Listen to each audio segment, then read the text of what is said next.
خلق الإنسان علمه البيان.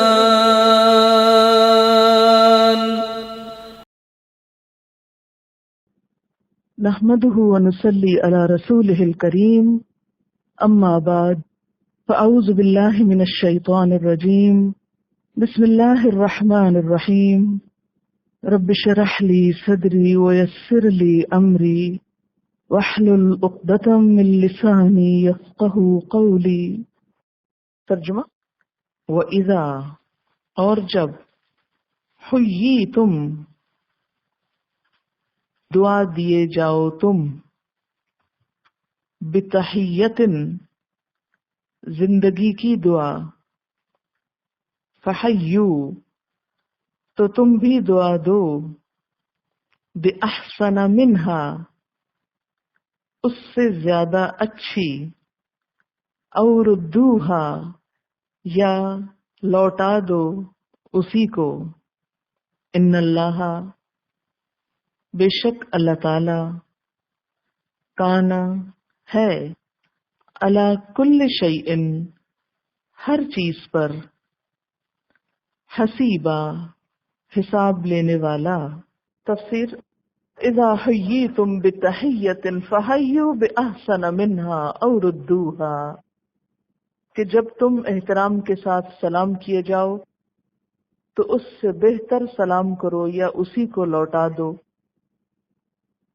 سلام کی اہمیت کا اندازہ آپ اس بات سے لگا سکتے ہیں کہ نبی صلی اللہ علیہ وسلم نے فرمایا، السلام خدا کے ناموں میں سے ایک نام ہے جس کو اس نے زمین میں یعنی زمین والوں کے لیے رکھ دیا ہے، بس السلام کو آپس میں پھیلاؤ، اس کو رواج دو.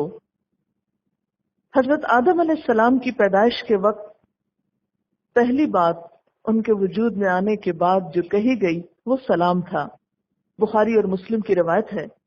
حضرت ابو ہریرہ رضی اللہ تعالی عنہ کہتے ہیں کہ نبی صلی اللہ علیہ وسلم نے فرمایا، لما خلق اللہ تعالی آدم، اللہ تعالیٰ نے جب حضرت آدم علیہ السلام کو پیدا کیا، قال، فرمایا، اذهب، جاؤ، فسلم، پھر سلام کرو، علی اولئک نفر من الملائکہ، فرشتوں کے اس گروہ کو، جلوس، جو بیٹھے ہوئے ہیں، فاستمع، پھر غور سے سننا، ما یحیونک، جو وہ تم کو کہیں گے، یعنی جو بھی تمہیں دعا دیں گے اس کو غور سے سننا.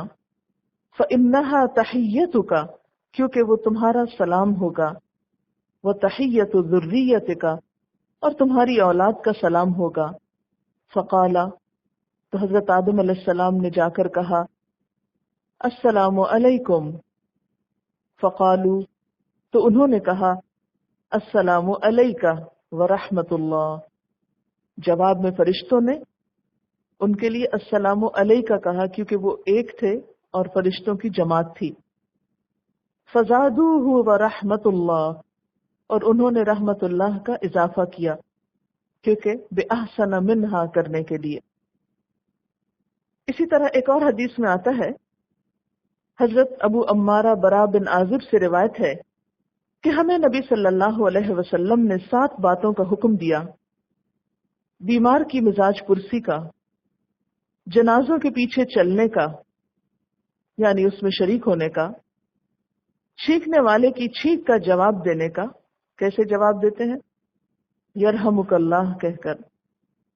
کمزور کی مدد کرنے کا، مظلوم کی فریاد رسی کرنے کا، سلام پھیلانے کا، اور قسم دلانے والے کی قسم پوری کر دینے کا. یہ بھی بخاری اور مسلم کی روایت ہے. نبی صلی اللہ علیہ وسلم نے فرمایا، سب سے بڑا بخیل وہ ہے جو سلام کرنے میں بخل کرے، یعنی جو سلام نہ کرے. نبی صلی اللہ علیہ وسلم کا ارشاد ہے کہ ایک مسلمان کا دوسرے مسلمان پر یہ حق ہے کہ جب مسلمان بھائی سے ملے تو اس کو سلام کرے، یعنی یہ ایک مسلمان کا دوسرے مسلمان پر حق ہے، حقوق مسلم میں سے ہے. آپ صلی اللہ علیہ وسلم نے فرمایا، مسلمان پر مسلمان کے 5 حقوق ہیں، یعنی ہر مسلمان کے دوسرے پر ہیں۔ نمبر 1 سلام کا جواب دینا، نمبر 2 مریض کی عیادت کرنا، نمبر 3 جنازے کے ساتھ جانا، نمبر 4 دعوت قبول کرنا، اور نمبر 5 چھینک کا جواب دینا۔ سلام کی اہمیت کا اندازہ آپ اس سے بھی لگا سکتے ہیں کہ سلام صرف دنیا ہی کے لیے نہیں، آخرت میں بھی ہوگا۔ حتیٰ کہ وہ فرشتے جو نیک لوگوں کی روح قبض کرنے کے لیے آتے ہیں، وہ بھی آ کر پہلے ان کو سلام کرتے ہیں۔ كَذَلِكَ يَجْزِي اللَّهُ الْمُتَّقِينَ الَّذِينَ تَتَوَفَّاهُمُ الْمَلَائِكَةُ طَيِّبِينَ يَقُولُونَ سَلَامٌ عَلَيْكُمْ ادخلوا الجنة بما كنتم تعملون۔ اس کا ترجمہ ہے سورۃ النحل کی آیت نمبر 31-32 ہے۔ ایسی ہی جزا دیتا ہے اللہ متقی لوگوں کو، ان متقی لوگوں کو جن کی روحیں پاکیزگی کی حالت میں، یعنی نیکی اور اچھے کام کرنے کی حالت میں، جب فرشتے قبض کرتے ہیں تو کہتے ہیں سلام علیکم، یعنی ایک طرح سے سلام بھیجتے ہیں، جاؤ جنت میں داخل ہو جاؤ اپنے اعمال کے صلے میں۔ اسی طرح اللہ تعالی اہل جنت کو سلام بھیجیں گے۔ ارشاد باری تعالی ہے ان اصحاب الجنت اليوم فی شغل فاکہون ہم وازواجہم فی ظلال علی الارائک متکئون لہم فیہا فاکہۃ ولہم ما یدعون سلام قولا من رب الرحیم۔ جنت والے اس دن عیش و نشاط کے مشغلوں میں ہوں گے، وہ اور ان کی بیگمات گھنے سایوں میں مسہریوں پر تکیے لگائے ہوئے بیٹھے ہوں گے۔ ان کے لیے جنت میں ہر قسم کے لذیذ پھل ہوں گے اور وہ سب کچھ ہوگا جو وہ طلب کریں گے۔ رب رحیم کی جانب سے ان کے لیے سلام کی صدا ہے، سلام آیا ہے۔ یعنی جب لوگ بیٹھے اپنی خوشگپیوں میں مصروف ہوں گے، کھا پی رہے ہوں گے، ہنس کھیل رہے ہوں گے، تو اتنے میں انہیں اللہ تعالیٰ کی طرف سے سلام پہنچے گا۔ اور آپ دیکھیں کہ ان ساری خوشی کی چیزوں سے بڑھ کر وہ خوشی ہوگی کہ اللہ تعالیٰ کی طرف سے سلام آیا۔ پھر اسی طرح فرشتے بھی اہل جنت کو سلام کریں گے۔ قرآن پاک میں آتا ہے وَالْمَلَائِكَةُ يَدْخُلُونَ عَلَيْهِمْ مِنْ كُلِّ بَابٍ سَلَامٌ عَلَيْكُمْ بِمَا صَبَرْتُمْ فَنِعْمَ عُقْبَى الدَّارِ۔ اور فرشتے ان پر ہر دروازے سے داخل ہوں گے، یعنی جنت کے کئی دروازے ہیں، تو ہر دروازے سے فرشتے آئیں گے اور آ کر ان کو سلام کریں گے اور کہیں گے سلام علیکم بما، کیونکہ بوجہ اس کے جو صبرتم، تم نے صبر کیا، فنعم عقبی الدار، کتنا اچھا گھر ہے آخرت کا، یعنی یہ انجام کتنا بہترین ہے۔ اگر اس وقت تم بے صبری کرتے اور اللہ کی نافرمانی کرتے تو یہاں نہ پہنچتے۔ اسی طرح سورہ زمر میں آتا ہے وَسِيقَ الَّذِينَ اتَّقَوْا رَبَّهُمْ إِلَى الْجَنَّةِ زُمَرًا حَتَّى إِذَا جَاءُوهَا وَفُتِحَتْ أَبْوَابُهَا وَقَالَ لَهُمْ خَزَنَتُهَا سَلَامٌ عَلَيْكُمْ طِبْتُمْ فَادْخُلُوهَا خَالِدِينَ۔ جو لوگ اپنے رب کا تقوی کرتے ہیں، یعنی ان کے دل میں رب کا احترام، محبت اور خوف ہے، انہیں جنت کی طرف گروہ در گروہ لے جایا جائے گا، یہاں تک کہ جب وہ اس میں آ جائیں گے اور اس کے دروازے کھلے ہوئے ہوں گے، یعنی پہلے سے ہی کھول دیے گئے ہوں گے۔ وقال لهم خزنتها، اور جنت کا دربان یا جو دروازے پہ کھڑا ہوگا وہ آنے والوں کو کیا کہے گا؟ سلام علیکم، سلام ہو تم پر، طبتم، اچھے رہے تم، فادخلوها، بس داخل ہو جاؤ اس جنت میں، خالدین، ہمیشہ رہنے والے، اب یہ ہے گھر تمہارا ہمیشہ ہمیشہ کے لیے۔ تو وہاں بھی انہیں سلام کے ذریعے ویلکم کیا جائے گا۔ نبی صلی اللہ علیہ وسلم نے سلام کی بہت تاکید کی ہے. آپ کا ارشاد ہے تم لوگ جنت میں نہیں جا سکتے، تم لوگ جنت میں نہیں جا سکتے. کس کو کہا؟ سب مسلمانوں کو. جنت میں نہیں جا سکتے جب تک مومن نہیں بنتے، اور تم مومن نہیں بن سکتے جب تک کہ ایک دوسرے سے محبت نہ کرو. میں تمہیں وہ تدبیر کیوں نہ بتا دوں جس کو اختیار کر کے تم آپس میں ایک دوسرے سے محبت کرنے لگو. آپس میں سلام کو پھیلاؤ.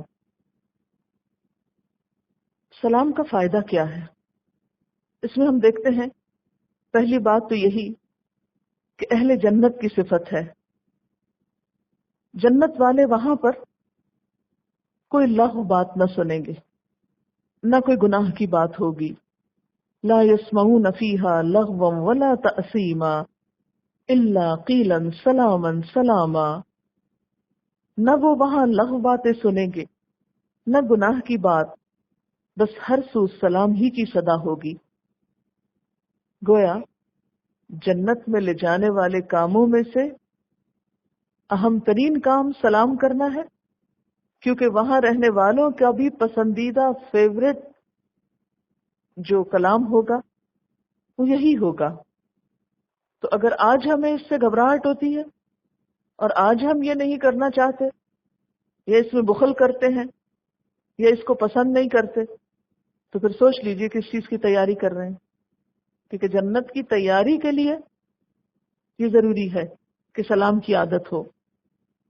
اور وہاں پر ان کی پکار یہی ہوگی، دعواہم فیہا سبحانک اللہم وتحیتہم فیہا سلام. ان کی پکار اس میں سبحانک اللہم ہوگی، یعنی اللہ کی تسبیح کریں گے، پسندیدہ ذکر جو اہل جنت کریں گے. اور ان کی گریٹنگز تحیہ، تحیہ بمعنی گریٹنگ ہوتا ہے، اور ان کی گریٹنگ اس میں سلام سلام ہوگی. اور جنت میں لے جانے کا ذریعہ بھی ہے. حضرت ابو یوسف عبداللہ بن سلام سے روایت ہے، میں نے آپ صلی اللہ علیہ وسلم کو فرماتے ہوئے سنا، اے لوگو سلام کو پھیلاؤ، یعنی اس کو رواج دو، عام کرو، لوگوں کو کھانا کھلاؤ، رشتوں کو ملاؤ یعنی صلہ رحمی کرو، اور اس وقت اٹھ کر نماز پڑھو جب لوگ سوئے ہوئے ہوں، تو تم جنت میں سلامتی کے ساتھ داخل ہو جاؤ گے. پھر یہ کہ سلام اللہ تعالیٰ کے قرب کا ذریعہ ہے. نبی صلی اللہ علیہ وسلم نے فرمایا، وہ آدمی اللہ کے زیادہ قریب ہے جو سلام میں پہل کرتا ہے. یعنی اگر کوئی دوسرا نہیں کرتا یا اس پہ توجہ نہیں دیتا تو کوئی بات نہیں، جو اللہ کا قرب چاہتا ہے اسے دیر نہیں لگے گی پہل کرنے میں. ایک اور روایت میں آتا ہے نا کہ اس کا دل کبر سے یعنی تکبر سے خالی ہوتا ہے جو شخص سلام کرنے میں پہل کرتا ہے. کیونکہ عام طور پر ہم انتظار کرتے رہتے ہیں نا کوئی آگے بڑھے اور ہمیں سلام کرے.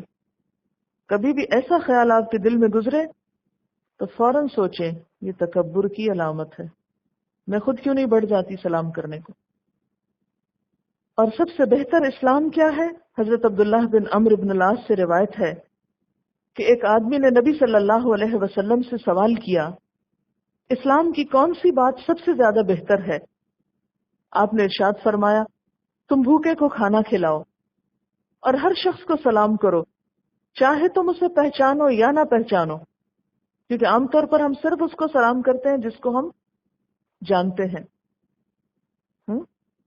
اور خصوصاً بعض لوگ تو بسا اوقات مجلس میں جا کر نام لے کر بس سلام کرتے ہیں، سب اہل مجلس کو بھی نہیں کرتے. لیکن اسلام کیا سکھاتا ہے ہم کو؟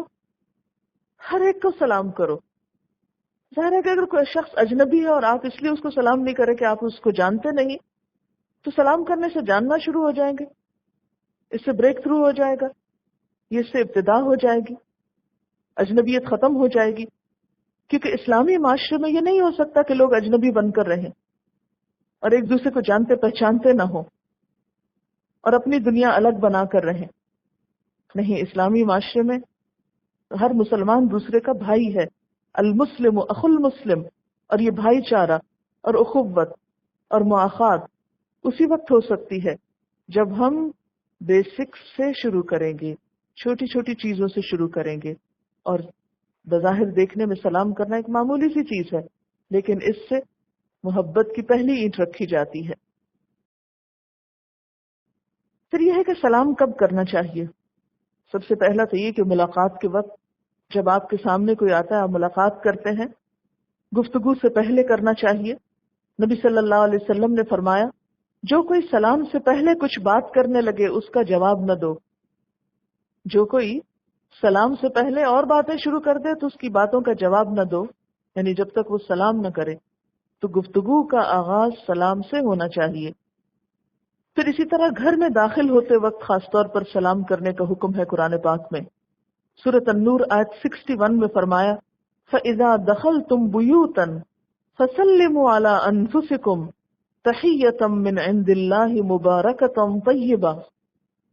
کہ جب تم گھروں میں داخل ہو تو اپنے نفسوں کو سلام کرو، یعنی اپنے آپ کو سلام کرو. ہاں؟ اپنے آپ کو سلام کرنا کیا؟ آپ دوسرے کو سلام کرتے ہیں، وہ آپ کو کرتا ہے. آپ نے کسی کو دعا دی، پلٹ کے آپ کو ملی، تو گویا کسی پہ احسان نہیں کر رہے تم سلام کر کے، اپنا ہی بھلا کر رہے ہو. جواب میں تمہیں کو سلامتی ملے گی، تمہیں کو دعا ملے گی. تحیۃ من عند اللہ، یہ اللہ کی طرف سے گریٹنگز ہیں، یہ اللہ کا حکم ہے. اللہ نے یہ طریقہ تم کو سکھایا ہے. کیسا طریقہ ہے؟ مبارکتن، برکت والا، طیبتن، بہت عمدہ. لیکن افسوس کہ آج ہم مسلمان اس مبارک، طیب، اللہ کی طرف سے آئے ہوئے تحفے کو چھوڑ کر غیروں کے الفاظ کو اپنے لیے فخر کا سبب سمجھتے ہیں. بیکار قسم کے الفاظ بولنے کو اپنے لیے بہت عزت کا سبب سمجھتے ہیں، بہت آنر سمجھتے ہیں اس میں کہ ہم دوسروں کی بے معنی چیزیں اپنے میں لے آئے ہیں. قرآن پاک میں اللہ تعالیٰ کا حکم بھی ہے. اور اسی طرح اپنے گھر کے علاوہ کسی دوسرے کے گھر میں جب داخل ہو تو اس وقت بھی سلام کرنا چاہیے. یعنی یہ سلام صرف اپنے رشتہ داروں کے لیے نہیں بلکہ کسی اور کے گھر میں جاتے ہوئے بھی ہے. سورۃ النور کی آیت 27 میں آتا ہے، یا ایھا الذین آمنوا لا تدخلوا بیوتا غیر بیوتکم حتی تستأنسوا وتسلموا علی اہلہا.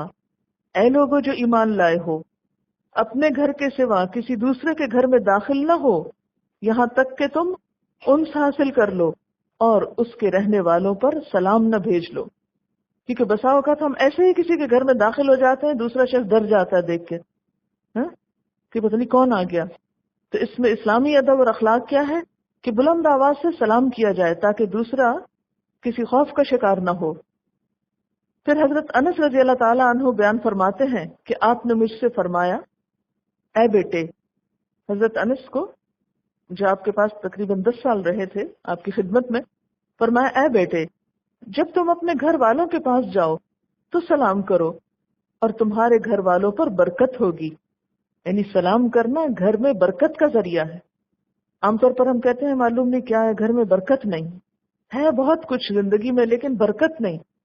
کبھی نہیں سوچا کہ وہ ایک چھوٹی سی چیز مسنگ ہے جو برکتیں لانے کا سبب ہے اور جس کا نام سلام ہے. ہم دیکھتے ہیں کہ فرشتے جب حضرت ابراہیم علیہ السلام کے پاس آئے ملاقات کے لیے تو آ کر انہوں نے کیا کیا؟ قرآن پاک میں آتا ہے، اذ دخلوا علیہ فقالوا سلاما. جب اس پر داخل ہوئے تو آ کر پہلے سلام کیا. پھر اسی طرح کسی مجلس میں پہنچ کر، یعنی بعض اوقات آپ کسی گھر میں نہیں ہوتے، کسی کے گھر نہیں جاتے بلکہ کسی ایسی جگہ پر جاتے ہیں جہاں کوئی مجلس ہے، کسی اوپن جگہ پر یا کسی اسکول میں، کالج میں، کہیں بھی جہاں لوگوں کا اکٹھ ہو. تو آپ صلی اللہ علیہ وسلم کا ارشاد ہے کہ جب تم کسی مجلس میں پہنچو تو سلام کرو، اور جب وہاں سے رخصت ہونے لگو تو پھر سلام کرو. یعنی سلام صرف ابتدا میں یا آغاز میں ہی نہیں، اختتام مجلس پر بھی ہونا چاہیے. اور یاد رکھو کہ پہلا سلام دوسرے سلام سے زیادہ مستحق کے اجر نہیں ہے. یعنی تم یہ مت سمجھو کہ صرف پہلے سلام کا ثواب ہوگا، جب نکلتے وقت سلام کرو گے تو اس کا بھی اتنا ہی اجر ہوگا. اور پھر یہ کہ خاص طور پر مجلس میں پہنچ کر سب کو سلام کرنا چاہیے. آپ صلی اللہ علیہ وسلم کا ارشاد ہے قیامت کے قریب لوگ مجلسوں میں صرف مخصوص لوگوں کو سلام کیا کریں گے. یہ قیامت کی نشانیوں میں سے ایک نشانی ہے. پھر یہ کہ کتنی دفعہ سلام کریں؟ صحابہ کرام کا طریقہ تو یہ تھا کہ اگر کہیں جاتے وقت راستے میں درخت کی اوٹ آ جاتی اور پھر سامنے آتے تو دوبارہ سلام کر لیتے تھے. آپ کا ارشاد ہے جو شخص اپنے مسلمان بھائی کو ملے تو اس کو سلام کرے، اور اگر درخت یا دیوار یا پتھر بیچ میں اوٹ بن جائے اور وہ پھر سامنے آئے تو پھر اس کو سلام کر لے. پھر اسی طرح بازار میں جا کر بھی سلام کرنا چاہیے. مثلاً آپ کسی شاپ میں داخل ہوئے تو پہلے سلام کریں پھر سودا بازی کریں. حضرت طفیل بن ابی کعب بیان کرتے ہیں کہ عبداللہ بن عمر کے پاس وہ آیا کرتے تھے، پھر ان کے ساتھ بازار جاتے. وہ بیان کرتے ہیں پر جب ہم بازار جاتے تو حضرت عبداللہ بن عمر کا گزر کسی کباڑیے کے پاس سے ہوتا یا کسی تاجر یا مسکین کے پاس سے ہوتا، وہ سب کو سلام کرتے. طفیل کہتے ہیں کہ ایک دن میں آپ کے پاس آیا، انہوں نے مجھے اپنے ساتھ بازار چلنے کو کہا. میں نے ان سے کہا آپ بازار میں کیا کریں گے؟ آپ کسی سودا فروخت کرنے والے کے پاس نہ ٹھہرتے ہیں، نہ کسی سامان کے بارے میں پوچھتے ہیں، نہ اس کا بھاؤ کرتے ہیں، نہ بازار کی کسی مجلس میں بیٹھتے ہیں. میں تو کہتا ہوں یہیں بیٹھتے ہیں. یعنی ملاقات کے لیے آئے تو ان کا چلو چلتے ہیں. ان کا نہیں، کیا فائدہ جانے کا، یہیں بیٹھتے ہیں، ہم آپس میں گفتگو کریں. تو انہوں نے فرمایا اے ابو بطن، ہم تو صرف سلام کرنے کی غرض سے ہی بازار جاتے ہیں، جو بھی ہم سے ملے ہم اس کو سلام کریں. یعنی ہم راستے میں باتیں بھی کرتے جائیں گے اور جو ملے گا اس کو سلام بھی کرتے جائیں گے. پھر اسی طرح یہ کہ سلام کیسے کرنا چاہیے؟ اونچی آواز سے سنا کر کرنا چاہیے. یعنی اتنی اونچی آواز سے کم از کم کہ دوسرے کے کان تک آواز پہنچ جائے، نہ بہت شدید چیخ چلا کر کہ دوسرا اس سے بھی گھبرا جائے، اور نہ ہی اتنا منہ میں کہ کسی کو پتہ ہی نہ چلے کہ سلام کیا یا نہیں کیا. حضرت عبداللہ بن عمر رضی اللہ تعالیٰ عنہ فرماتے ہیں کہ جب کسی کو سلام کرو تو اپنا سلام اس کو سناؤ، اس لیے کہ سلام خدا کی طرف سے نہایت پاکیزہ اور برکت والی دعا ہے. حضرت مقداد اپنی طویل حدیث میں بیان فرماتے ہیں کہ ہم نبی صلی اللہ علیہ وسلم کے لیے ان کے حصے کا دودھ اٹھا کر رکھ دیا کرتے تھے، بس آپ رات کو تشریف لاتے اور اس طرح سلام کرتے کہ سوئے ہوئے کو بیدار نہ کرتے. یعنی اگر کوئی سو رہا ہو تو اس وقت اس کو اٹھا کے جگا کے سلام مت کرو، اور جو جاگ رہا ہوتا اس کو سنا دیتے. بس نبی صلی اللہ علیہ وسلم تشریف لائے اور اس طرح سلام کیا جس طرح آپ کیا کرتے تھے. پھر اسی طرح اگر جس کو سلام کیا جا رہا ہے وہ دور ہو اور آپ کی آواز وہاں تک نہ پہنچ سکتی ہو، یا پہنچانے کے لیے آپ کو بہت چیخنے چلانے کی ضرورت ہو، تو ایسے میں ہاتھ کے اشارے سے بھی سلام کیا جا سکتا ہے. حضرت اسما بنت یزید سے روایت ہے کہ آپ صلی اللہ علیہ وسلم ایک دن مسجد سے گزرے. مسجد میں خواتین کی ایک جماعت بیٹھی ہوئی تھی تو آپ نے ہاتھ کے اشارے سے سلام کیا. اس سے ایک اور بات بھی پتہ چل رہی ہے کہ مسجد میں عورتوں کو ایک گروپ کی شکل میں بھی بیٹھنے کی اجازت ہے، جیسے اب بھی مسجد حرام اللہ پاک کی مسجد میں اور حضور صلی اللہ علیہ وسلم کی مسجد میں خواتین کو شکر ہے جانے کی اجازت ہے. پھر اسی طرح سلام کرتے وقت خندہ پیشانی سے اور مسکرا کر سلام کرنا چاہیے. حضرت عبداللہ بن حارث کہتے ہیں کہ میں نے حضور صلی اللہ علیہ وسلم سے بڑھ کر کسی کو مسکرانے والا نہیں پایا. پھر اسی طرح بسا اوقات اگر آپ کسی کو سامنے نہ پائیں اور سامنے سلام نہ کر سکے اور جس کو آپ سلام کرنا چاہتے ہیں وہ آپ سے دور ہو تو کسی دوسرے کے ذریعے بھی سلام بھیج سکتے ہیں. مثلا کوئی شخص دوسرے شہر میں ہے یا دوسرے ملک میں ہے تو آپ کسی اور کو بیچ میں امین بنا کر سلام بھیج سکتے ہیں، اور اس کو بھی چاہیے کہ آگے پہنچا دے، یہ نہ ہو کہ اپنے پاس ہی رکھ لے. حضرت عائشہ رضی اللہ تعالی عنہا سے روایت ہے کہ مجھ سے نبی صلی اللہ علیہ وسلم نے فرمایا یہ جبریل علیہ السلام ہیں جو تجھے سلام عرض کرتے ہیں. حضرت عائشہ فرماتی ہے میں نے جواب میں عرض کیا وعلیہ السلام ورحمۃ اللہ وبرکاتہ، یعنی ان سے احسن طریقے پر سلام کا جواب دیا. اسی طرح خط میں لکھ کر سلام بھیجا جا سکتا ہے. آپ صلی اللہ علیہ وسلم نے ہرقل کو جب خط لکھا تو اس میں سلام کے الفاظ یہ تھے سلام علی من اتبع الہدی، سلامتی ہو اس پر جو ہدایت کی پیروی کرے. لیکن مسلم کو خط لکھتے وقت یہ لفظ نہیں لکھنے چاہیے، اس کو السلام علیکم ورحمۃ اللہ وبرکاتہ کے الفاظ لکھنے چاہیے.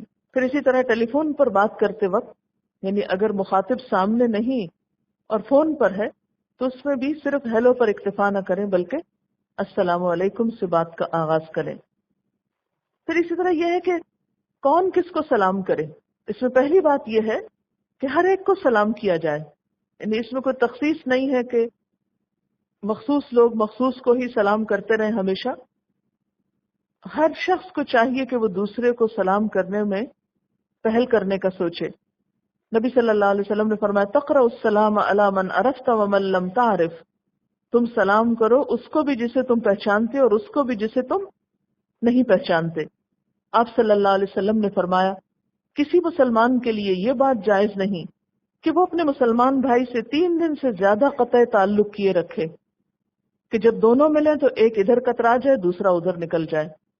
ان میں سے افضل وہ ہے جو سلام میں پہل کرے، یعنی اگر کوئی تھوڑی بہت ناراضگی مس انڈرسٹینڈنگ ہو بھی جائے تو بھی 3 دن تک ختم ہو جانی چاہیے، اور ان دونوں میں سے زیادہ اچھا شخص وہ ہے جو سلام میں پہل کر لے۔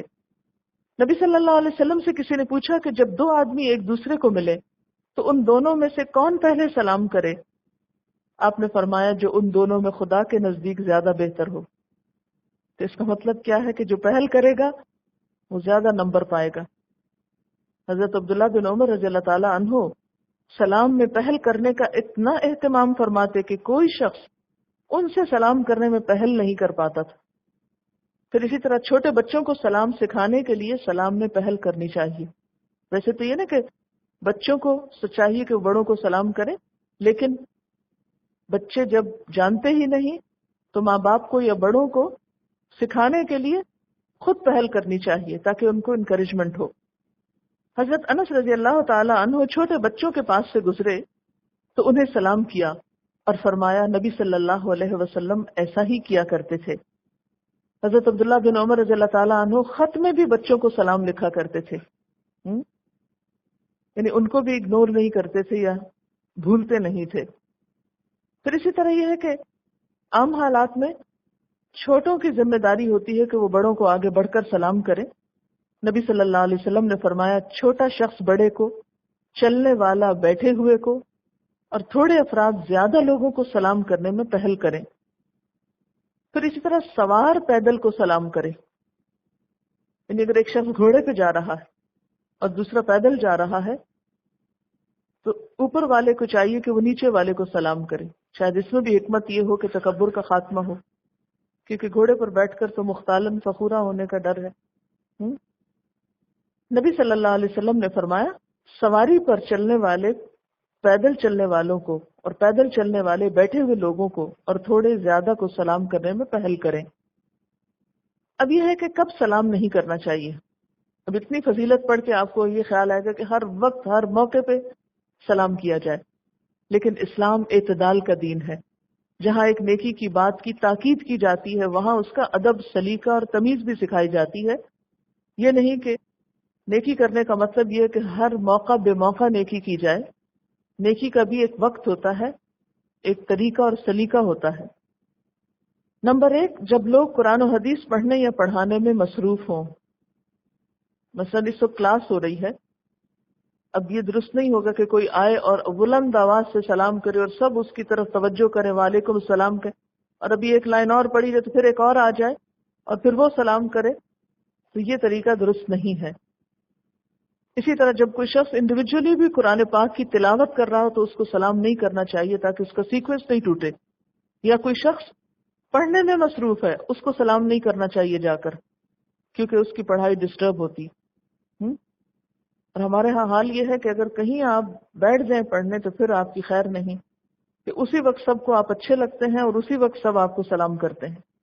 اور بعض لوگ تو اتنے مہربان ہوتے ہیں کہ ہاتھ کا قلم چھڑوا کے، کتاب بند کرا کے ہاتھ بھی ملاتے ہیں، مسافہ بھی کرتے ہیں، معانقہ بھی کرتے ہیں، اور پھر دنیا بھر کی خبریں بھی معلوم کرتے لیتے اور دیتے ہیں۔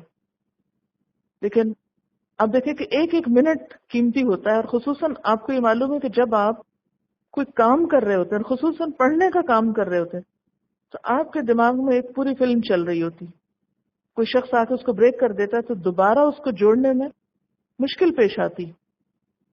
کبھی آپ مشین پہ کپڑے سیے تو آپ نے دیکھا ہوگا کہ دھاگا ٹوٹ جائے تو کتنی کوفت ہوتی کہ دوبارہ ڈالنا پڑے گا، مشکل پیش آتی. لیکن اس سے زیادہ مشکل ہے کہ پڑھتے وقت ایک شخص ایک پیراگراف کو آدھا پڑھ چکے اور بیچ میں کوئی آ کے سلام کرے اور پھر وہ دوبارہ سے اس کو پچھلا آدھا پڑھنا پڑے، ورنہ اگر پوری طرح اس کو نہیں جوڑا تو آگے سے بات سمجھ ہی نہیں آئے گی. اور ہو سکتا ہے کہ ایک شخص قرآن پاک پڑھ رہا ہے، مثلاً اس نے پڑھا لا تقربوا الصلاۃ، اور اتنے میں سلام ہو گیا کہ نماز کے قریب نہ جاؤ، اور کسی نے سلام کر دی، اس کا معنی تو اتنا ہی مکمل ہو گیا نا، آیت بیچ میں رہ گئی. تو ایسے موقع پہ سلام نہیں کرنا چاہیے. پھر اسی طرح جب کوئی خطبہ دینے اور سننے میں مصروف ہو، یعنی جو جمعے کا خطبہ ہے کوئی دے رہا ہے یا سن رہا ہے، سننے والے کا بھی احترام ہے. پھر اسی طرح جب کوئی اذان دے رہا ہو یا تکبیر کہہ رہا ہو تو ظاہر ہے کہ وہ اذان چھوڑ کے اگر سلام کا جواب دینے لگے تو پھر اذان کا کیا بنے. جب کسی مجلس میں دینی موضوع پر گفتگو ہو رہی ہو، میں تو کسی عالم سے سوال کیا گیا، وہ جواب دے رہا ہے، تو بعض اوقات اوپن مجلسیں ہوتی ہیں نا کہ ہر کوئی آ جا رہا ہوتا ہے. اب ایک شخص بول رہا ہے اور لوگ سن رہے ہیں اور وہ بات سمجھ رہے ہیں کہ اتنے میں ایک اور شخص آ کے سلام کرتا ہے اور وہ ان سب کا سیکوینس توڑ دیتا ہے اور سب کو بدمزہ کرتا ہے، تو یہ وقت بھی سلام کرنے کا نہیں. ابھی آپ خاموشی سے بیٹھ جائیں، جب مجلس برخاست ہوگی، گفتگو ختم ہوگی، پھر آپ سلام کریں. وآخر دعوانا ان الحمد للہ رب العالمین. سبحانک اللہم وبحمدک، اشہد ان لا الہ الا انت، استغفرک واتوب الیک.